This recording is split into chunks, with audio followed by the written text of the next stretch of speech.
A Constituição de 1988 destaca-se ao tratar pioneira e expressamente em seu texto legal dos princípios da legalidade, moralidade e probidade em relação ao poder público.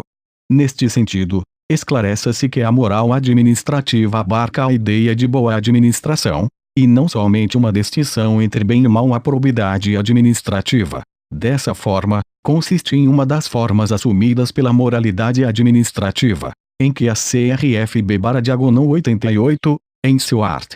37, o arto, estipula as sanções cabíveis caso o agente público não zele pela honestidade em sua função, devendo proceder-se com imparcialidade, legalidade e moralidade. O desrespeito à probidade administrativa consubstancia-se no ato de improbidade administrativa que permitirá ao Ministério Público propor a ação civil pública por ato de improbidade administrativa com alicerce na Lei nº 8.429/92 para a verificação de lesão ao erário, enriquecimento ilícito e o atentado aos princípios da administração pública, regulamentados, respectivamente, pelos artigos 9, 10 e 11 da aludida Lei Moraes, 2004, p. 317. Neste ínterim, a análise dos dispositivos da Lei nº 8.429/92 possibilita maior compreensão sobre a operacionalidade das sanções previstas caso a moralidade e os princípios administrativos não sejam observados pelo agente público. Os agentes de todos os poderes públicos devem estrita obediência aos princípios da legalidade e da moralidade,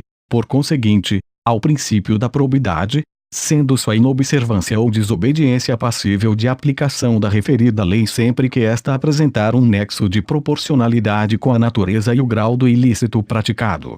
Tal diploma legal representa, desse modo, um valioso instrumento de tutela da probidade administrativa por parte de todos a quantos se acha entregue à gerência da coisa pública, garantindo-se, assim, a incolumidade do patrimônio público e o respeito aos princípios norteadores da administração, mediante o ressarcimento do erário, a punição dos infratores e seu afastamento temporário dos quadros político-administrativos, sem prejuízo ainda da incidência de outros limites constitucionais ao jus puniendi. O direito positivo brasileiro há muito tempo vem externando forte preocupação com respeito, pelos agentes públicos, ao dever de lealdade perante a administração, como pode ser constatado com a redação do parágrafo 4º do art. 37 da CF/88, regulamentado pela já citada Lei da Improbidade Administrativa, Lei do Colarinho Branco, que prevê vários espécimes punitivos a serem aplicados diante da caracterização de atos de improbidade. Essas sanções têm natureza civil, de forte conteúdo penal, o que torna competente o juízo de primeiro grau de jurisdição para a sua aplicação, tendo legitimidade para ajuizar demanda por ato de improbidade administrativa ao Ministério Público ou qualquer pessoa jurídica interessada. Ao controle da atividade administrativa fica a cargo do Poder Legislativo, através das casas do Congresso Nacional, Câmara dos Deputados e Senado Federal, das câmaras de vereadores, com o auxílio dos Tribunais de Contas Federal e Estadual e dos Conselhos ou Tribunais de Contas Municipais, onde houver, além do controle jurisdicional efetivado pelo Poder Judiciário mediante provocações, conforme art. 2º do CPC, e com incidência direta sobre a legalidade administrativa, coibindo os atos ilegais e o abuso de poder.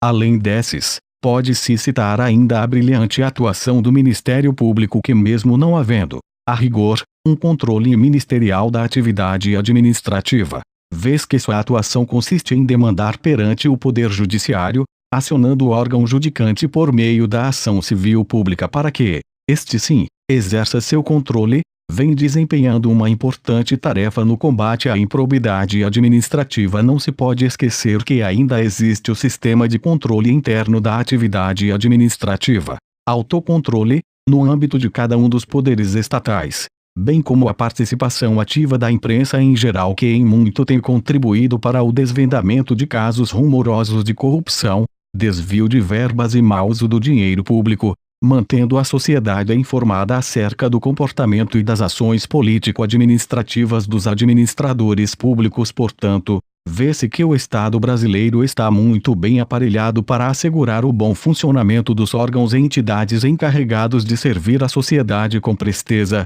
lealdade, probidade e transparência. Nesse sentido, pode-se verificar que os mecanismos de controle externo da administração pública vêm apresentando resultados positivos, sem prejuízo de suas normais deficiências, apurando as denúncias suscitadas no âmbito das instituições públicas, promovendo o sancionamento das condutas improbas, aplicando a lei aos casos concretos e fazendo valer suas atribuições institucionais.